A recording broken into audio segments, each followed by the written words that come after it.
ఈ ఉదయకాల సమయంలో మరొక ఆదివార దినాన మమ్మల్ని అందరినీ నీ సన్నిధిలో నిలబెచ్చావు. ఎన్నో ప్రమాదాలు, ఎన్నో మరణాలు, ఎన్నో వేదనలు, ఎన్నో కష్టాలు, ఎన్నో ఇబ్బందులు, ఎన్నో అపవాదులు, ఎన్నో అపనిందలు అయినప్పటికీ నీ కృప మాకు తోడయిండి మమ్మల్ని నిలబెడుతూనే ఉందయ్యా. మమ్మల్ని బలపరుస్తూనే ఉందయ్యా. నీ సన్నిధిలో నిలబెడుతుందయ్యా. నీకేమిచ్చిన రుణము తీర్చలేము నాయన. మమ్మల్ని మరొకసారి మీ చేతులకు అప్పగిస్తూ మేము ఇదిగోనైనా వాక్యంలోకి ముందు కొనసాగుతుండగా మీరే మమ్మల్ని బలపరచమని, స్థిరపరచమని, సహాయం దయచేయమని యేసయ్య పేరిట ప్రారంభించి మమ్మల్ని అందరినీ మీ చేతులకు అప్పగించి దీవిస్తున్నాము తండ్రి. ఆమేన్. మంచిది పిల్లరా, మరొక పునరుద్ధానము దినమందు మీతో కలిసి దేవుణ్ణి స్తుతించే భాగ్యము, ఆయనను ఆరాధించే భాగ్యము దేవుడు మనకు అనుగ్రహించినందుకు సమస్త ఘనత మహిమ ఆయనకే కలుగునుగాక. ఆమేన్. బిళ్ళారా, ఈరోజు ఒక మంచి వాక్యాన్ని మనము ధ్యానం చేద్దాం. ఈరోజు అంతియొక సంఘమును గురించి, అది పొందిన కృపను గురించి మనము జ్ఞాపకం చేసుకుందాం. ఈ వాక్యాన్ని ఆల్రెడీ నేను ముందు ఒక విషయాన్ని మీతో నేను పంచుకున్నాను. అది ఒకవేళ ఈ వాక్యం అంతియొక సంఘము యొక్క ప్రారంభము, అంతియొక సంఘము ఎందుకు దేవుని కృప పొందడానికి గల మొదటి కారణం ఏంటో, దాని ప్రారంభము, దాని బ్యాక్గ్రౌండ్, దాని మొదటి కారణము నేను మొదటి వర్తమానంలో చెప్పాను. అది యూట్యూబ్లో ఉంది. మీలో ఎవరైనా చూడాలనుకుంటే కోటి సిఎంసి అనేటువంటి ఆ యూట్యూబ్ ఛానల్ మీరు ఓపెన్ చేస్తే అందులో మీకు దొరుకుతుంది. అంతే కృప పొందిన దేవుని సంఘం అని చెప్పి అందులో ఆ వాక్యము చెప్పబడింది. సో అంతే యొక్క సంఘము దేవుని యొక్క దృష్టిలో అపారమైన కృప పొందుకుంది. చాలా చిన్న సంఘమే కానీ దేవుని దృష్టిలో అది చాలా గొప్ప కృపను పొందుకుంది. ఎందుకు పొందుకుందో దాని బ్యాక్గ్రౌండ్ ఏంటో మరి ఇంతకుముందు రాని వాళ్ళకి, తెలియని వాళ్ళకి కొంచెం నేను వివరంగా చెప్తాను. ఈ అంతియొక సంఘం గురించి మనం మాట్లాడాలి అనుకుంటే గనక అపోస్తుల కార్యం 11వ అధ్యాయం, 12వ అధ్యాయం, 13వ అధ్యాయం, ఈ 3 అధ్యాయాలు చదివితే గనక అందులో అంతియొక సంఘము గురించి, అది చేసిన కార్యముల గురించి అందులో చెప్పబడింది. ఈ అంతియొక సంఘము ఇది ఎక్కడ ఉంది, దీని యొక్క బ్యాక్గ్రౌండ్ ఏంటి ఆల్రెడీ నేను చెప్పాను. అయినప్పటికీ దీనికి మనము ముందు కొనసాగాలి కాబట్టి, దీని లింక్ మనకు కావాలి కాబట్టి క్లుప్తంగా నేను చెప్తాను. అంతియొక సంఘము గురించి మాట్లాడే ముందు అంతియొక పట్టణం గురించి మనం తెలుసుకోవాలి. ఈ అంతియొక పట్టణం అనేది సిరియా దేశానికి క్యాపిటల్ సిటీ. ఇది ఎక్కడ ఉందంటే మధ్యధరా సముద్రానికి నార్త్ ఈస్ట్లో ఉన్నటువంటి ఒక పట్టణం. ఇది వాడరేవులు కలిగిన పట్టణం. అందుకని అక్కడ విస్తారమైనటువంటి వ్యాపారం జరుగుతూ ఉండేది. వ్యాపారం ఎక్కడైతే జరుగుతుందో లగ్జరీస్ కూడా అక్కడే ఉంటాయి. అందుకని ఆ వాడల వ్యాపారము జరగడం వల్ల అనేక దేశాల నుంచి వ్యాపారులు వస్తూ పోవటం వల్ల ఆ పట్టణం ఎలాగో తయారైందంటే చాలా పాపభూయిష్టమైనటువంటి పట్టణంగా తయారైంది. ఆ పట్టణంలో ఒక డ్యాన్స్ స్కూల్ ఉంది. ఆ డ్యాన్స్ స్కూల్లో అమ్మాయిల్ని నగ్నంగా నృత్యం చేపిస్తారు. ప్రపంచంలో ఉన్న అందమైన అమ్మాయిలందరినీ తీసుకొచ్చి ఆ డ్యాన్స్ స్కూల్లో వారు డ్యాన్స్ చేపిస్తారు. తద్వారా వాళ్ళు అక్కడ ఏం చేస్తారంటే వ్యభిచారం అనేది కొనసాగుతూ ఉంటుంది. పూర్వకాలంలో కొన్ని ప్రాముఖ్యమైన పట్టణాలు ఉన్నాయి. యెరూషలేము కనుక మనం చూసుకుంటే అది మత ప్రవిష్ట కలిగిన పట్టణం. అలాగే రోము పట్టణం చూసుకుంటే అది అధికారకము కలిగిన పట్టణం. ఏథెన్సు పట్టణం తీసుకుంటే అది ఫిలాసఫీ కలిగిన పట్టణం. అదేవిధంగా అలెగ్జాండ్రియా అనే పట్టణాన్ని మనం తీసుకుంటే గనక అది జ్ఞానానికి, విజ్డమ్కి ప్రాముఖ్యమైన కేంద్రంగా ఉంది. అలాగే అంతియొక పట్టణం కూడా దేని గురించి మాట్లాడబడద్దు అంటే పాపానికి పుట్టినిల్లుగా మాట్లాడబడదు. అంటే పాపభూయిష్టమైనటువంటి ఇల్లుగా చెప్పబడుతుంటుంది ఈ అంతియొక పట్టణం. ఈ అంతియొక పట్టణంలో ఆ దినాల్లో 3 లక్షల మంది ప్రజలు అక్కడ నివాసం చేస్తూ ఉన్నారు. ఇది వాడల రేవు గల పట్టణం కాబట్టి ప్రపంచంలో నలుమూలలో ఉన్నటువంటి ప్రజలందరూ వచ్చి అక్కడ నివాసం చేస్తూ ఉండేవారు. ఆ పరంపరలో ఐగుప్తీలకు సంబంధించిన వారు అక్కడ ఉన్నారు, ఫెనేకీలు ఉన్నారు, గ్రీకులు ఉన్నారు, రోమీలు ఉన్నారు, స్థానికంగా ఉన్నటువంటి కొంతమంది యూదులు కూడా వచ్చి అందులో ఉన్నారు. సో వీళ్ళు ఏం చేశారంటే వీళ్ళు వస్తూ వాళ్ళ దేవుళ్ళని దేవతలు తెచ్చుకున్నారు. ఐగుప్తీయులేమో బయలుదేవతను ఆరాధన చేసేవారు, ఈ గ్రీకులేమో జియస్ అనేటువంటి వాళ్ళ దేవుణ్ణి ఆరాధన చేసేవారు, ఈ రోమీలేమో జూపిటర్ అనే వాళ్ళ దేవుణ్ణి ఆరాధన చేసేవారు. ఈ స్థానికంగా ఉన్న ఫెనేకీలు ఏం చేసేవారంటే అక్కడున్న స్థానికమైన గ్రామ దేవతల్ని వారు ఆరాధన చేస్తూ ఉండేవారు. అదేవిధంగా ఈ యూదులు ఉన్నారు చూసారో, వాళ్ళు యెహోవా దేవుని ఆరాధన చేస్తూ ఉండేవారు. కానీ ఎక్కువ శాతం ఆ అంతియొక్క పట్టణంలో అన్యులకు సంబంధించిన వారు ఎక్కువగా వాళ్ళు ఏం చేసేవారంటే వాళ్ళ దేవుళ్ళని ఆరాధన చేస్తూ ఉండేవారు. వాళ్ళ దేవుళ్ళు మంచివారు కాదు, పవిత్రమైన వారు కాదు. వాళ్ళు కూడా విస్తారమైన పాపము వ్యభిచారము చేయుచున్నవారు. వారి జీవితాల్లో కూడా ఏ మంచి లేదు. వాళ్ళ దేవుళ్ళు ఎలాగైతే పాపం చేస్తున్నారో వారు నమ్మినటువంటి భక్తులు కూడా అలాగే పాపాలు చేయడం ప్రారంభించారు. యూదులు ఉన్నారు కానీ యూదులు వాళ్ళ జోలికి పోక వాళ్ళు ప్రత్యేకంగా బ్రతికేవారు. మరి ఈ యొక్క అంతియొక్క పట్టణానికి సువార్త ఎలాగొచ్చింది, ఎవరు యేసు ప్రభువుని తీసుకొచ్చారు, సంఘం ఎలాగో స్థాపించబడింది అని మనం ఆలోచన చేస్తే బిడ్డలారా, అంతియొక్క సంఘాన్ని పౌలో, పేతురో, యోహానో, ఆంద్రేయో, ఫిలిప్పో, యేసు ప్రభు శిష్యుల్లో ఎవరు కూడా అంతియొక్క సంఘాన్ని వారు ప్రారంభించలేదు. మరి ఎవరు ప్రారంభించారు అంతియొక్క సంఘాన్ని అంటే, అంతియొక్క సంఘాన్ని ప్రారంభించడానికి మూల కారణం ఎవరంటే స్టెఫను కాలంలో, అంటే యేసు ప్రభు వారు మరణించిన తర్వాత సమాధి చేయబడి తిరిగి లేచి ఆరోహణమై వెళ్ళిపోయిన తర్వాత శిష్యులందరూ కూడా మేడగది మీద ఉండి ప్రార్థన చేసిన తర్వాత పెంతుకోస్తు పండుగ దినమున పరిశుద్ధాత్మ దేవుడి దిగి వచ్చిన తర్వాత సంఘము మొట్టమొదటిగా 120 మందితో ప్రారంభించబడింది. పేతురు ప్రసంగం ద్వారా 3000 మంది మారారు. తర్వాత 4000 మంది, 5000 మంది, క్రమక్రమంగా సంఘం ఏం చేయబడుతుంది, విస్తరించబడుతుంది. ఈ సంఘం విస్తరించబడటంలో సంఘం అంతా ఏకమై 4 పనుల్లో స్థిరంగా ఉన్నారు. 1 ఎందులో స్థిరంగా ఉన్నారంట, అపోస్తుల బోధ యందు, 2 రొట్టె విరిచి యందు, 3 సహవాసమందు, 4 ప్రార్థన యందు. ఈ 4 విషయాల్లో వారు స్థిరంగా ఉన్నారు. కానీ సువార్త అనేది, రక్షణ అనేది ఒక్క యూదులకేనా, వాళ్ళకేనా? దేవుడు యూదులకు ఒక్కరికే రక్షణ తలంచాడా? దేవుడు యూదులకు ఒక్కరికే ఈ రక్షణ భాగ్యం కలగజేశాడా? కానీ ప్రపంచాన్ని అంతటికీ తెలియజేశాడు కదా. ప్రపంచం అంతటికీ కూడా రక్షణ భాగ్యం వెళ్ళాలి కదా. ప్రపంచం అంతా కూడా ఈ సత్యాన్ని తెలుసుకోవాలి కదా. నిజమైన దేవుణ్ణి వారు ఆరాధన చేయాలి కదా. ఈ చెప్పాల్సినటువంటి యూదులందరూ కూడా ఏం చేయడం మొదలెట్టారంటే వాళ్ళు ఎక్కడికి వెళ్ళకుండా యెరూషలేములోనే ఉండిపోయారు. వాళ్ళందరూ ఎక్కడ ఉన్నారు, యెరూషలేములోనే ఉండిపోయారు. అప్పుడు దేవుడు ఏం చేశాడంటే సంఘమునకు హింస కలగడం ప్రారంభించింది, శ్రమ కలగడం ప్రారంభించింది.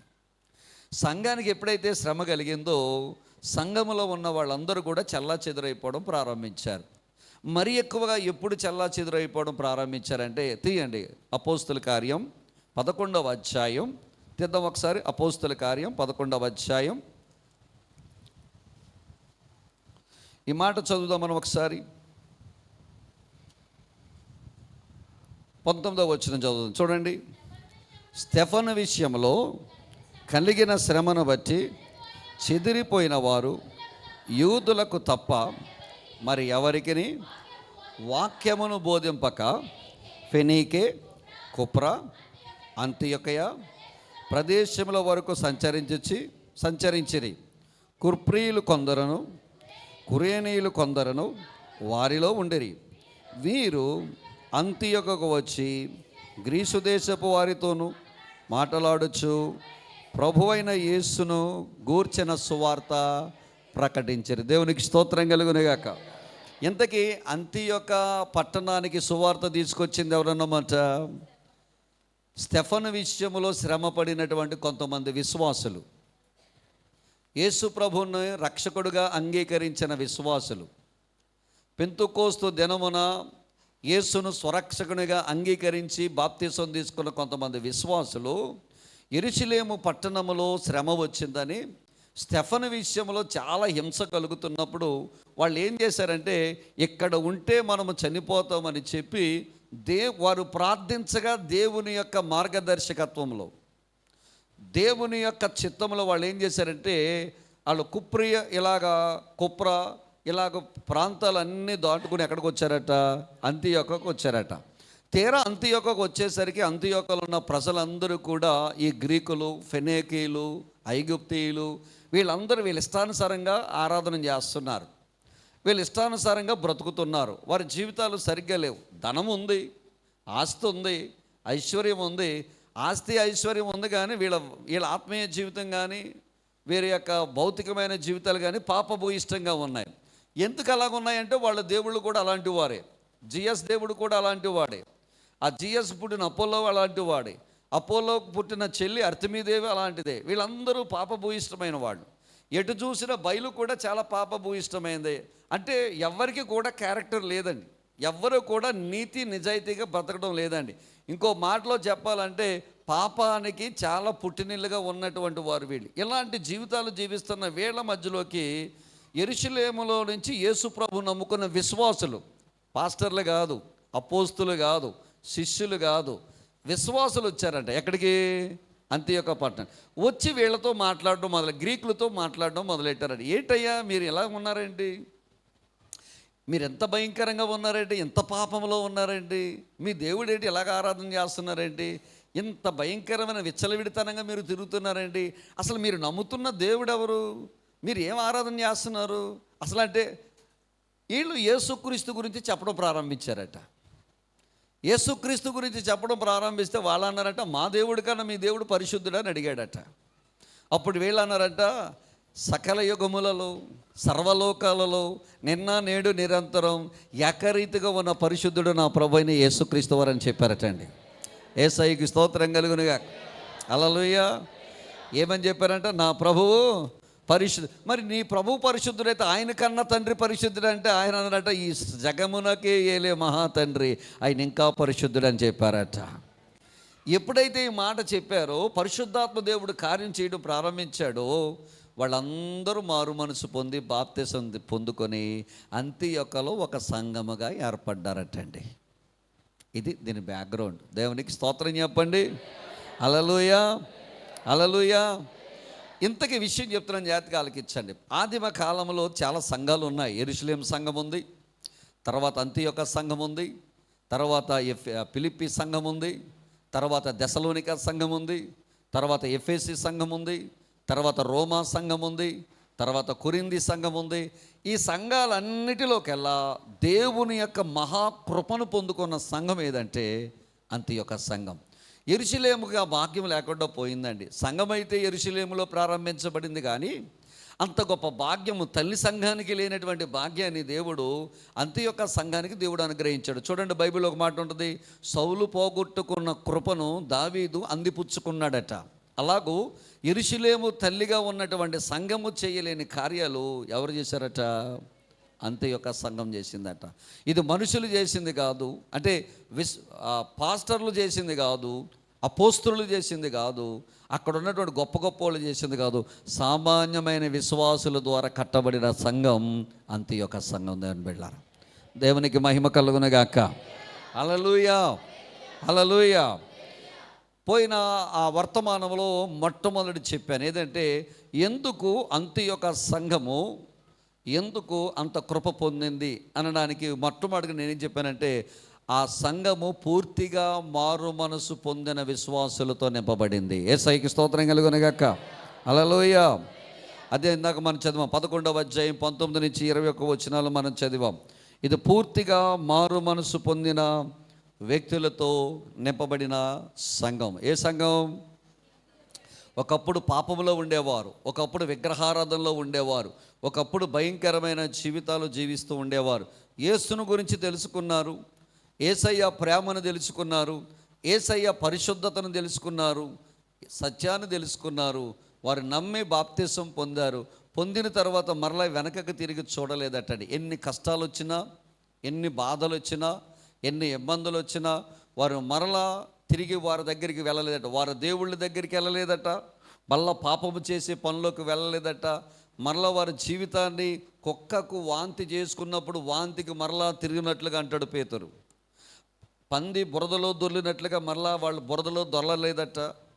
కుక్క వాంతి చేసుకుని మళ్ళీ వాంతిని తిన్నట్టుగా వీళ్ళు అంత్యొక సంఘం వాళ్ళు మళ్ళీ వాంతిని తినలేదట. ఒకసారి యేసుని నమ్మారు, చచ్చిపోయేంత వరకు మరణము వరకు వాళ్ళు నమ్మకముగా యేసు కొరకు నిలబడరట. అందుకనే అంత్యొక్క సంఘము దేవుని కృప పొందుకున్న సంఘంగా దేవుడు మార్చాడు. యేసయ్యకు మహిమ కలుగునుగాక. హల్లెలూయా. నేను చెప్పాను, ఒక వ్యక్తి కనుక సంపూర్ణంగా మారు మనసు పొందితే, సగం సగంగా కాకుండా, అటు ఇటు కాకుండా, అటో కడుగు ఇటో కడుగు కాకుండా సంపూర్ణంగా గనక మారు మనసు పొందితే గనక ఆ వ్యక్తినట దేవుడట ఒక శక్తిగా అయినా మారుస్తాడట, ఒక వ్యవస్థగా అయినా మారుస్తాడట. యేసయ్యకి స్తోత్రం చెప్పండి. హల్లెలూయా. ఎలా మారుస్తాడటండి? ఒక శక్తిగా అయినా మారుస్తాడు, ఒక వ్యక్తిగా అయినా, ఒక వ్యవస్థగానైనా మారుస్తాడు. శక్తిగా మార్చేటువంటి క్రమంలో యోహాను శుభవార్త 4వ అధ్యాయంలోకి మనం వస్తే కనుక అక్కడ యాకోబు బావి దగ్గరికి ఒక సమరయ స్త్రీ వస్తుంది. యేసు ప్రభువు వారు ఆమెతో మాట్లాడతాడు. ఆమె మామూలు నీళ్ళ కోసం మాట్లాడితే యేసయ్య జీవజలం కోసం మాట్లాడుతున్నాడు. ఏం మాట్లాడుతున్నాడు చెప్పండి? ఆమె మామూలు దాహము తీర్చుకునే వాటర్ కోసం ఆమె మాట్లాడుతుంటే యేసు ప్రభువు వారు జీవజలం గురించి మాట్లాడుతున్నారు. ఆ క్రమంలో ఆమె అక్కడ మారు మనసు పొందింది. ఆ క్రమంలో ఆమె తన జీవితాన్ని యేసయ్యకి ఏం చేసింది? ఆవిడే సమర్పించింది, బ్రతుకు మార్చుకుంది. ఆమె అక్కడ ఎందుకు వచ్చింది అనుకుంటున్నారు? ఇంటి దగ్గర త్రాగడానికి నీళ్ళు అయిపోయినాయో తెలియదు, భోజనం వండుకోవడానికి నీళ్ళు అయిపోయినాయో తెలియదు. మొత్తం మీద ఎక్కడికి వచ్చిందంటే ఆ బావి దగ్గరికి వచ్చింది. ఆ బావి దగ్గరికి దేనికి వచ్చింది? వాటర్కి వచ్చింది. ఆ వాటర్ దేనికి వచ్చింది? త్రాగడానికి పట్టుకెళ్ళడానికో, భోజనం వండుకోవడానికి పట్టుకెళ్ళడానికో వచ్చింది. కానీ వచ్చిన ఆమె మళ్ళీ తిరిగి ఇంటికి వెళ్ళలేదట. ఆ కొండ పట్టుకొచ్చింది. ఆ కొండ పట్టుకొచ్చిన ఆమె మళ్ళీ తిరిగి ఎక్కడికి వెళ్ళలేదు? ఇంటికి వెళ్ళలేదు. మరి ఎక్కడికి వెళ్ళింది? ఈవిడ ఊర్లోకి వెళ్ళింది. ఎలాగ వెళ్ళింది అనుకుంటున్నారు? ఇంతకు ముందులా కాదు. ఆమె పూర్తిగా టోటల్గా మారిపోయింది. తమ జీవితం టోటల్గా చేంజ్ అయిపోయింది. ఎప్పుడైతే మారిపోయిందో ఆమె ఒక శక్తిగా మారిపోయింది. మారిపోయిన ఆమె ఎక్కడికి వెళ్ళింది? ఇంట్లో ఒకడు ఎదురు చూస్తున్నాడు, వస్తుందా అని చూస్తున్నాడు. మధ్యాహ్నం 12 గంటలకు వచ్చింది ఈవిడ. సాయంత్రం వరకు చూశాడు, రాలేదు. సాయంత్రం అయిన తర్వాత చీకటి పడగా వస్తున్నాడు, బావి దగ్గరికి వచ్చాడు. బావి దగ్గర కొండ ఉంది కానీ ఎవరు లేరు, మనిషి లేదు. అనుకున్నాడట, అరే నా టార్చర్ పడలేక, నా బాధపడలేక కొంప తీసుకొని నూతులుగా దూకేసింది అనుకున్నట. మళ్ళీ అనుకున్నట, నూతులోకి దూకేసి అంత పెరిగిదేమీ కాదు, కావాలితే నన్ను దోసేద్దు కానీ ఇది దోయదు అని అలాగ వెళ్తున్నాడంట. ఈ లోపల ఈయన ఏమేసిందంటే ఆ గ్రామంలోకి వెళ్ళి ఊరిని మార్చుకుని తీసుకొచ్చేస్తుందంట. యేసయ్యకి స్తోత్రం కలుగునుగాక. హల్లెలూయా. ఏం మార్చుకొచ్చేస్తుందంట? ఊరినే మార్చుకుని తీసుకొచ్చేస్తుందంట అండి. తీసుకొచ్చేస్తుంటే ఆమెను చూస్తున్నాడట. ఎవరు? ఇంటి దగ్గర నుంచి వచ్చినాడు, ఆమె వెంక చూస్తున్నాడు. ఆమె మాత్రం పట్టించుకోవట్లా.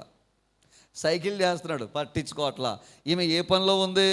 నా యేసయ్య పనిలో ఉంది. స్తోత్రం కలుగునుగాక. ఏ పనిలో ఉంది? గ్రామాన్ని మార్చగల శక్తిగా దేవుడు ఆ బిడ్డను మార్చేశాడు. బిడ్డలారా, హల్లెలూయా. ఒక వ్యక్తి సంపూర్ణంగా మారు మనసు పొందితే నిన్ను దేవుడు ఒక శక్తిగా మార్చుకుంటాడు. హల్లెలూయా. నీ ఒక సంపూర్ణంగా మార్చగలిగితే గనక, మార్చబడితే గనక నిన్ను ఒక వ్యవస్థగా దేవుడు మార్చేస్తాడు.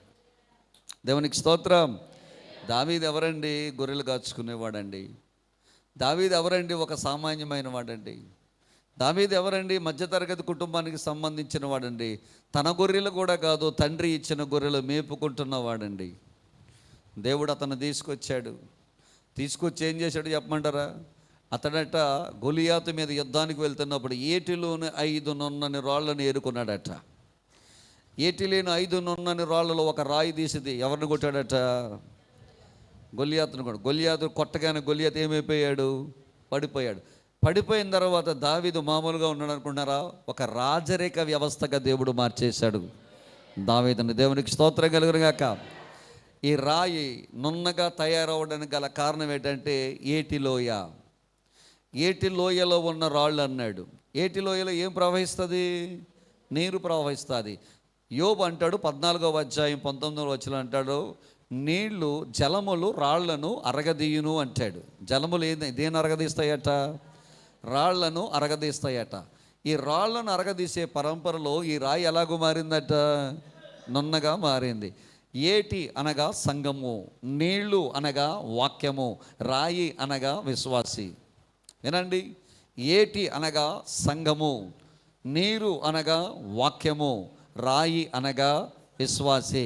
సంఘములో ఏ విశ్వాస అయితే ఆ రాయి లాంటి విశ్వాసి తన కనుకుదనాన్ని వాక్యం ద్వారా సరి చేసుకుంటుందో, వాక్యం ద్వారా మలుచుకుంటుందో, వాక్యము చెప్పినప్పుడు తను సరి చేసుకుంటుందో, వాక్యము చెప్పినప్పుడు చెడు అంతా వదిలిపెడతాదో, వాక్యము చెప్పినప్పుడు తన జీవితంలో ఉన్న ప్రతిదాన్ని విసర్జిస్తాదో, అపవిత్రతను విసర్జిస్తాదో, చెడును వదిలేస్తాదో, పనికిమాలిన పనులన్నీ మనం ఎప్పుడైతే వదిలేస్తామో నువ్వు ఎలాగూ తయారవుతావు అంటే ఒక నున్నని రాయిలాగా తయారవుతావు. నున్నని రాయిలాగా తయారైన నిన్ను దేవుడట ఒక వ్యవస్థగా దేవుడు మార్చుకుంటాడట. యేసయ్యకి స్తోత్రం కలుగును గాక. హల్లెలూయా.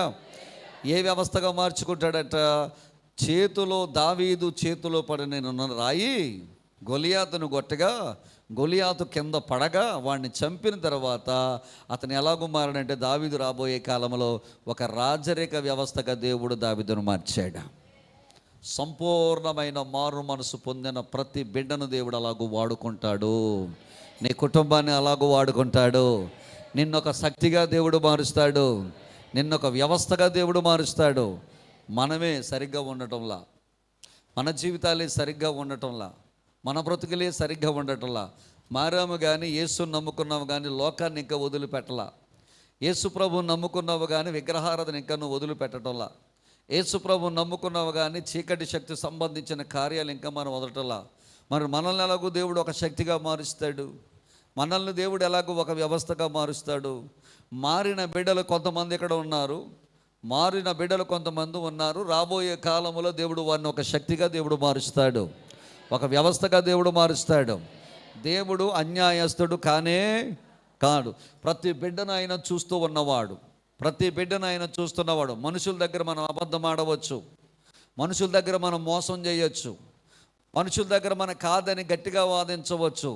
కానీ మన పరిస్థితి చూస్తున్న దేవుడు, మన ప్రవర్తన చూస్తున్న దేవుడు, మన ఆలోచనలు చూస్తున్న దేవుడు, మనం ఎక్కడికి వెళ్తున్నామో చూస్తున్న దేవుడు, మనం ఏం చేస్తున్నామో చూస్తున్న దేవుడు, ప్రతీది ఆయన చూస్తున్న దేవుడు. ఎందుకంటే ఆయనకు మరుగై ఉన్నది ఏది లేదని వాక్యమే సెలవిస్తుంది. మరుగై ఉన్నది ఏదీ లేనటి చోట నా దేవుడు నిన్ను చూస్తున్నాడు. ఒకవేళ నువ్వు నీతిగా, యథార్థంగా, మంచిగా, పవిత్రంగా, నున్నని రాయిలాగా నువ్వు బ్రతితే కనుక నిన్నట దేవుడట ఏటిలో నుంచి దావీదు తీసినట్లుగా సంఘములో నుంచి నా తండ్రి నిన్ను పైకి లేవనెత్తుతాడు, ఉపయోగించుకుంటాడు, ఒక వ్యవస్థగా మారుస్తాడు నా యేసయ్య. రెండు చేతుల పైకి ఎత్తి యేసయ్యకి స్తోత్రం చెబుదాం. హల్లెలూయా. సో పూర్తిగా మారు మనసు పొందినటువంటి వ్యక్తులతో అంతియొక్క సంఘం ఏం చేయబడిందంట? నింపబడింది. రెండవది తీద్దాం బిళ్ళారా. రెండవది మనం చూస్తే 11:26 క్రీస్తును కనబరిచిన సంఘం. ఎవరిని కనబరిచిన సంఘం అండి? చెప్పాలి. వారి జీవితాల ద్వారా ఎవరిని కనబరిచారట? క్రీస్తును కనబరిచిన సంఘం. తీద్దాం ఒకసారి 11:26. వారు కలిసి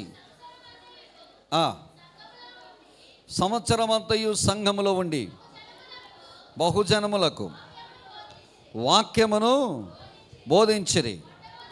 మొట్టమొదట అంతియొక్కలో శిష్యులు, దేవునికి స్తోత్రం కలుగునుగాక.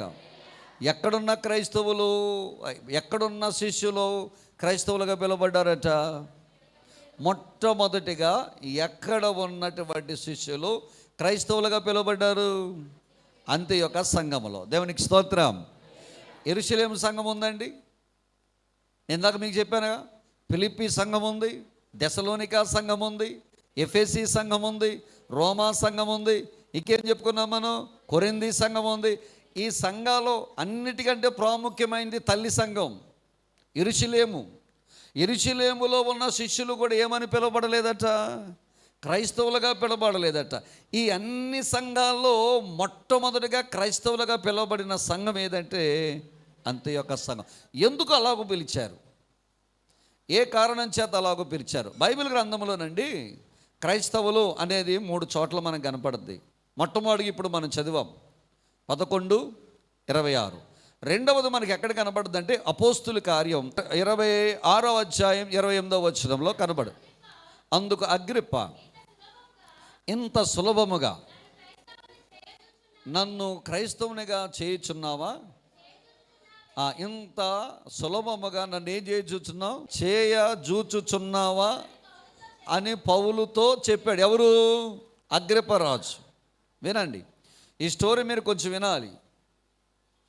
ఎందుకు వచ్చింది సందర్భం, ఏ కారణం చేత వచ్చింది సందర్భం అని అడిగితే, దేవుని బిడ్డలారా, పౌలు 3వ సువార్త ప్రయాణం చేసి ఆయన యెరూషలేముకి వస్తాడు. యెరూషలేముకి వచ్చిన తర్వాత శిష్యులందరూ అంటారు, పౌలా, నీ గురించి చాలామంది యూదులు పెద్దలందరూ కోపంగా ఉన్నారు, నువ్వు వాళ్ళకి ఏదో వ్యతిరేకంగా మాట్లాడుతున్న వాళ్ళు అందరూ అనుకుంటున్నారు, ఎందుకు వచ్చిన గొడవ, నువ్వు దేవాలయంలోకి వెళ్ళి మొక్కు తీర్చుకోమంటాడు. తీరా దేవాలయంలోకి వెళ్ళి మొక్కు తీర్చుకునే సమయానికి పౌలు ఎక్కడెక్కడైతే సువార్త ప్రకటించాడు, ఆసియా ప్రాంతంలో, కొరింథీ గ్రీకు ప్రాంతంలో, ఈ ప్రాంతాల్లో ఎక్కడెక్కడైతే సువార్త ప్రకటించాడో వాళ్ళు కూడా మొక్కు తీర్చుకోవడానికి దేవాలయంకి వచ్చారు. ఎప్పుడైతే దేవాలయంకి వచ్చారు, వీళ్ళు ఎవరిని చూశారంటే పౌలుని చూశారు. యెరూషలేములో ఉన్న యూదులు కాదు, పౌలుని చూస్తా. బయట నుంచి వచ్చిన యూదులు పౌలుని చూశారు. పౌలుని చూసి అంటారు, వీడు దేవాలయానికి, ధర్మశాస్త్రానికి, యెహోవాకు బలిపీఠానికి వ్యతిరేకంగా చెప్తున్నవాడు ఈడే కదా, మరి ఈడెలాగూ దేవాలయంలోకి వచ్చాడు అని అనుకుని పౌలుని పట్టుకున్నారు. పౌలుని పట్టుకుని చెతగొట్టారు. కొట్టిన తర్వాత ఆ యెరూషలేము పట్టణంలో సహస్రాధిపతి ఒకడున్నాడు, పోలీస్ ఆయన ఒక ఆయన ఉన్నాడు. ఆయన కౌరెళ్ళింది, అయ్యా దేవాలయంలో పెద్ద గొడవ జరిగిపోతుంది, ఎవనో కొట్టేస్తున్నారు, పౌలు అంట వాడిని కొట్టేస్తానంటే, వాళ్ళు మరి శాంతి భద్రతలు కాపాడాలి కదండి, అల్లరి రేగకూడదు కదా, అందుకే పోలీసు వారు వచ్చారు, సహస్రాధిపతి శతాధిపతి వచ్చారు. మా నోడిని పట్టుకున్నారు. ఏంట్రా గొడవ అన్నారు. ఏంట్రా గొడవ అంటే, ఇది మా దేవాలయానికి సంబంధించిందని చెప్పి వాళ్ళు అన్నారు. అయినా పౌలును కొడతానే ఉన్నారు. వీళ్ళు ఎందుకైనా మంచిదని చెప్పి బయటికి లాగారు. బయటికి లాగిన తర్వాత పౌలుని తీసుకెళ్ళిపోతున్నారు. పౌలుని తీసుకెళ్ళిపోతుంటే పౌలు అంటాడు వాళ్ళతో, అయ్యా నేను వాళ్ళతో మాట్లాడతానని గ్రీకు భాషలో ఈ శతాధిపతి సహస్రాధిపతితో మాట్లాడతాడు. ఏంటి నీకు గ్రీకు వచ్చేటని అడుగుతారు వీళ్ళు. నాకు గ్రీకు వచ్చు అంటాడు. నేను వాళ్ళతో మాట్లాడుకోవడానికి నాకు కొంచెం సమయం ఇవ్వండి అంటాడు. వీళ్ళు సమయం ఇస్తారు. తీరా సమయం ఇచ్చిన తర్వాత ఈ యూదులతో మనోడు హెబ్రీ భాషలో మాట్లాడతాడు.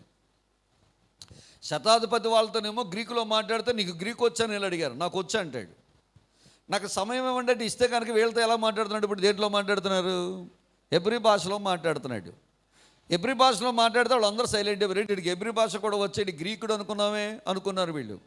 అప్పుడు మొదలెడతాడు, బాబు నేను కూడా హెబ్రీనే, నేను కూడా తార్సులో పుట్టినవాడిని, నేను కూడా గమలీయేలు పాదాల దగ్గర చదువుకున్నవాడిని, మీకంటే మతనిష్ట కలిగిన వాడిని, నా మతం కోసం నేను క్రైస్తవులనే చంపేసినవాడిని, దమస్కు మార్గంలో వస్తుండగా దేవుడు నాకు కనపడి నాతో మాట్లాడి, సౌలా సౌలా నన్ను ఎలా హింసించుచున్నావు అన్నాడు. నేనెక్కడ నిన్ను హింసించానయ్యానంటే, మరి నా సంఘాన్ని హింసిస్తే నన్ను హింసించినట్టే కదా అన్నాడు.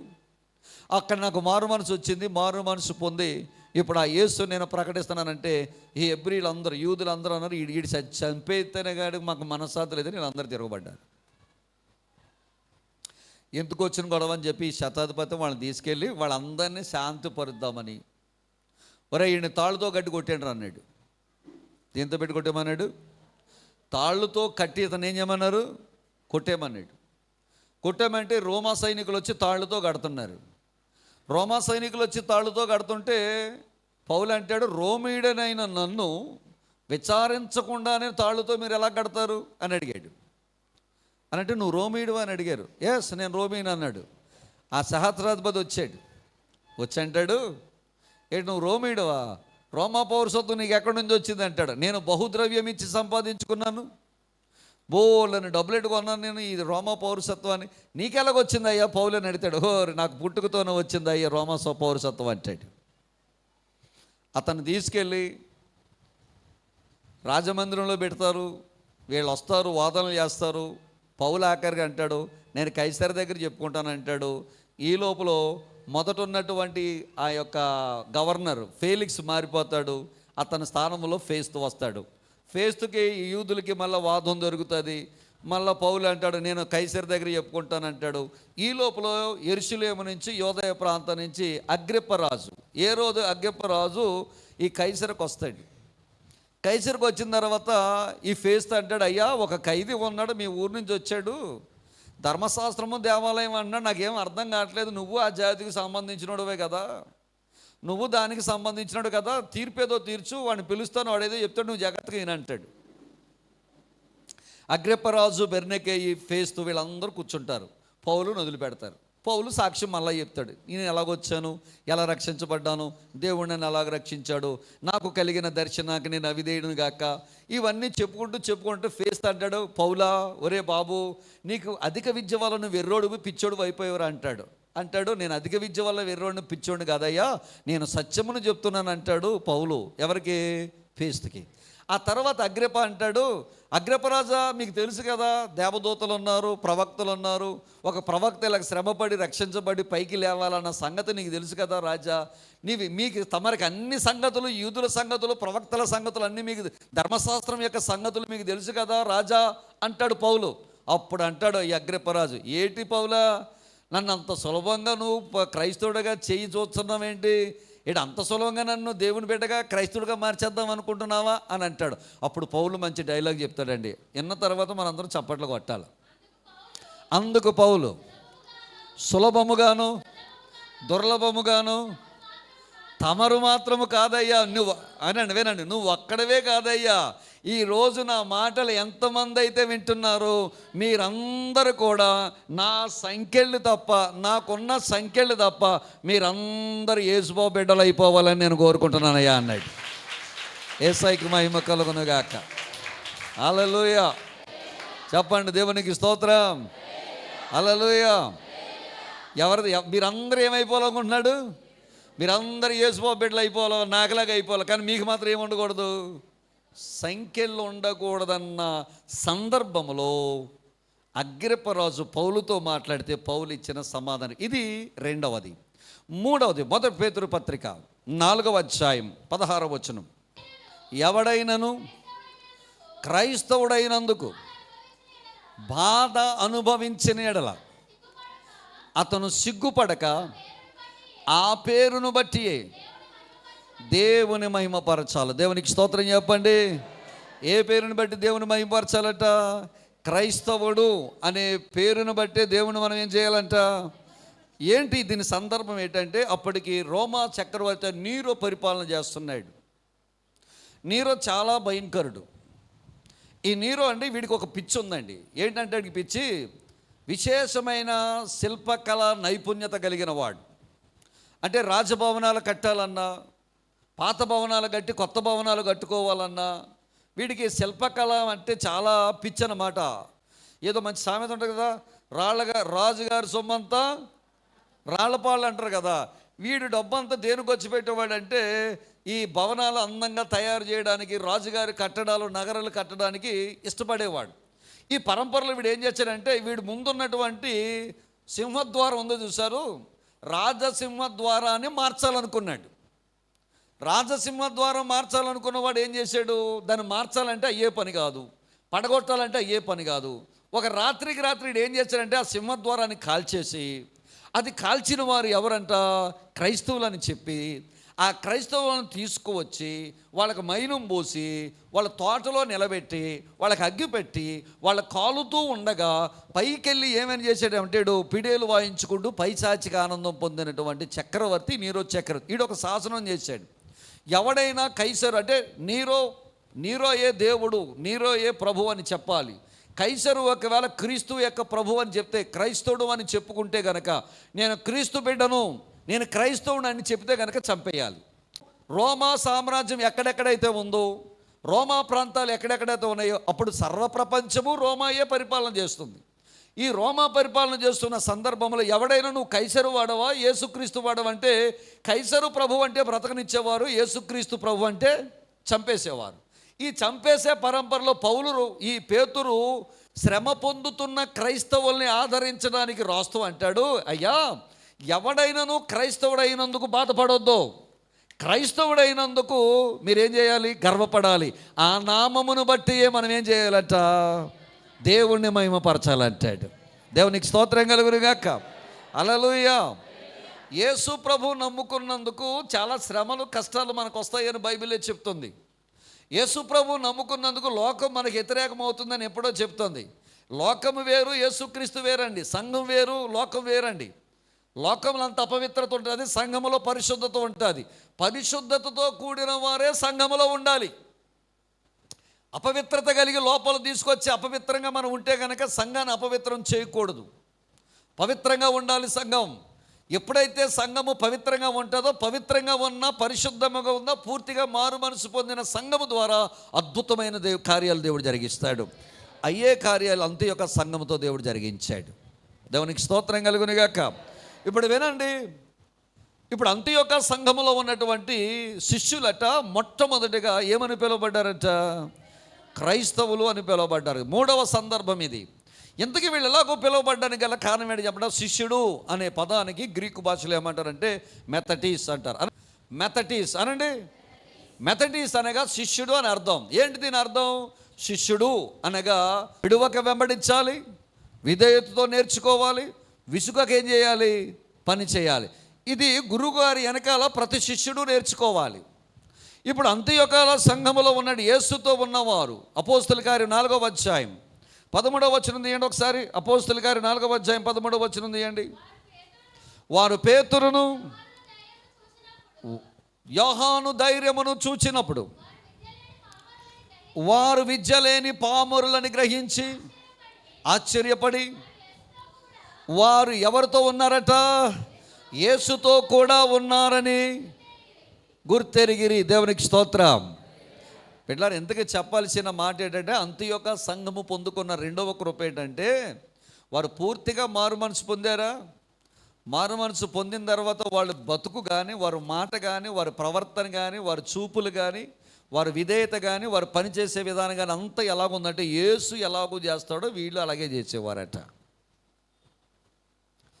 అంటే బయట ఉన్న అన్యులు చూసినప్పుడు కానీ, బయట ఉన్న కుటుంబ సభ్యులు చూసినప్పుడు కానీ, నీ ఇంట్లో వాళ్ళు చూసినప్పుడు కానీ, మన ఇంట్లో వాళ్ళు మనం చూసా పర్వాలేదులే, ఇది అది చేస్తుంది, ఇది చేస్తుంది, దీనికి ఏం పర్వాలేదు అంటారు మనవాళ్ళు. మా మా మా వాళ్ళకి ఏం పర్వాలేదండి, ఇక్కడ అది చేస్తారు, భక్తి చేస్తారు, దీనే చేస్తారు అంటారు మనవాళ్ళు. కానీ అంత్యొక సంఘములో ఉన్న వాళ్ళు ఏం చేస్తారు చెప్పమంటారా? వాళ్ళు పూర్తిగా మారు మనసు పొందారు. వాళ్ళు పూర్తిగా మారు మనసు పొంది ఏం చేశారో చెప్పమంటారా? మళ్ళీ దాని జోలికి వెళ్ళలేదట. వాళ్ళు ఎవరిని కనపరిచారట? యేసును కనపరిచారట. అంటే ఆయన చూపులో కానీ, మాటలో కానీ, ప్రవర్తనలో కానీ, ఎదుటివారి విషయంలో కానీ, వారు మాట్లాడేటువంటి సందర్భంలో కానీ, విధేయతలో కానీ, పనిచేయుటలో కానీ, ఆయనను వెంబడించటంలో కానీ, ఆయనను అనుకరించడంలో కానీ, ఆయనలాగా మాట్లాడడంలో కానీ, ఆయనలాగా ప్రేమ చూపించడంలో కానీ అంత్యొక సంఘము యేసును కనపరిచింది. అందుకనే చుట్టుపక్కల వారు అందరూ అనుకున్నారట, అబ్బా వాళ్ళ యేసులాగానే ఉన్నారురా, వారు నమ్ముకున్న గురువు గారు లాగానే ఉన్నారులా, వారు నమ్ముకున్న గురువు గారిని ఎలాగైతే ఉన్నాడో వీళ్ళు అలాగే ప్రేమగా ఉన్నారు. వాళ్ళు వెంబడించిన యేసుక్రీస్తు ఎలాగైతే మంచిగా ఉన్నాడో అలాగే ఉన్నారు. ఆయన వెంబడించిన యేసు ఎలాగైతే క్షమించాడో వీళ్ళు కూడా అలాగే క్షమించారు. ఆయన వెంబడించిన యేసు ఎలాగైతే ఆదరించాడో వీళ్ళగా ఆదరిస్తున్నారు. వాళ్ళు వెంబడించిన యేసు ఎలాగో చూచాడో వీళ్ళు అలాగే చూస్తున్నారు. ఆయన ఎలాగో మాట్లాడాడో వీళ్ళు అలాగో మాట్లాడుతున్నారు. ఆయన ఎలాగో చేశాడో వీళ్ళు అలాగే చేస్తున్నారు. అంటే అంత్యొక సంఘములో ఉన్నవారు ఆయన పెద్ద క్రీస్తు అయితే వీళ్ళు చిన్న క్రీస్తులుగా ఉన్నారని చెప్పి క్రైస్తవులుగా పిలువబడ్డారటండి. యేసయ్యకి స్తోత్రం కలుగునుగాక. హల్లెలూయా. బాధాకరమైన విషయం ఏంటంటే, ఇంట్లో ఉన్న మన భార్యే మనల్ని క్రీస్తు బిడ్డగా అంగీకరించదు. ఇంట్లో ఉన్న మన భర్త నేను చేసావులే, చర్చికి వెళ్తున్నావు కానీ నీకు ఇంతైనా మారు మనసు లేదని తిడతారు. పిల్లలే మనల్ని తిడతారు, ఎందుకే గుడికి వెళ్తున్నావు, ఏం చేస్తున్నామని మనల్ని తిడుతూ ఉంటారు. చాలా సందర్భాల్లో నేను విన్నానండి, పలానా ఆవిడండి గుడికి వెళ్తుందండి, దాని బతుకులో మార్పు లేదండి, దాని మాటలు మారలేదండి, దాని జీవితం మారలేదండి, తన విధానం మారలేదండి, అది గుడికి ఎందుకు వెళ్తుందో దానికి వెళ్తే వెళ్దండి, పేరుకు మాత్రం బైబిల్ అట్టుకుపోతుందండి, మిగతా జీవితం అంతా పరమ చండాలం అని చాలామంది చెప్పడం విన్నాను నేను. సంఘములో మారు మనసు పొందిన మనమండి, ఏమండి నువ్వు తిట్టుకున్నా, ఒక సేవకుడిగా నువ్వు బయటికి వెళ్ళి సనుక్కున్నా, పాస్టర్ గారు ఎలా మాట్లాడతారేంటని నువ్వు బయటికి వెళ్ళి అనుకున్నా, ఒక సేవకుడిగా నేను ఈ మాటలు చెప్పాలి రేపు పొద్దున్న, లేకపోతే నేను తీర్పు పొందుతాను. మీకు అర్థమైందా? చర్చిలోకి వచ్చావంటే నువ్వు క్రీస్తును కనపరచాలా. యేసయ్యకి స్తోత్రం చెప్పండి. నువ్వు మాట్లాడుకో తప్పులేదు, నువ్వు దేవుడికి లెక్క అప్పగించుకుంటావు. ఎందుకంటే మలాకి గ్రంథంలో ఒక మాట ఉంది, తన బిడ్డలిద్దరూ మాట్లాడుకొని చుండగా నువ్వేమేం మాట్లాడుతున్నావో దేవుడి పైన రాస్తాడట. సంఘములో నేను దేనికున్నానంటే, నేను ఎందుకున్నానంటే ఉపదేశము చేయడానికి ఉన్నాను.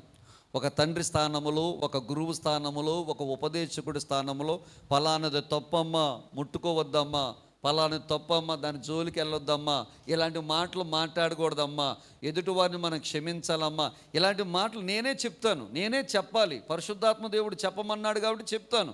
నువ్వు బయటికి వెళ్ళి మరి ఇంకొకలాగా మాట్లాడుకున్నాయి, అది నువ్వు దేవుడు లెక్క అప్పగించుకుంటావు. ఇశ్రాయేలీయులు అరణ్యములు ఎందుకు రాలిపోయారు చెప్పండి?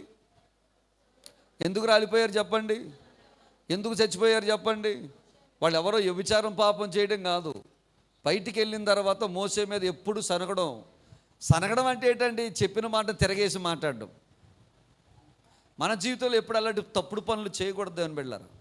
వాక్యం విన్న తర్వాత నీలో ఏవైనా పొరపాటు ఉంటే, ప్రభువా ఈ వాక్యం నాతో మాట్లాడో, నన్ను సరిచేయనాయనని ఏడవాలి దేవుని దగ్గర. వాక్యం నీకు మంచిగా అనిపించింది, ప్రభువా ఈ వాక్యంతో నన్ను ఈరోజు ఆదరించావు, నీకు స్తోత్రం నాయన అని చెప్పుకోవాలా. యేసయ్యకి స్తోత్రం కలుగునుగాక. దైవజనుడు ఒక మాట చెప్పాడంటే అర్థం చేసుకోవడానికి ప్రయత్నం చేయాలి. నీకు అర్థం కాలేదా?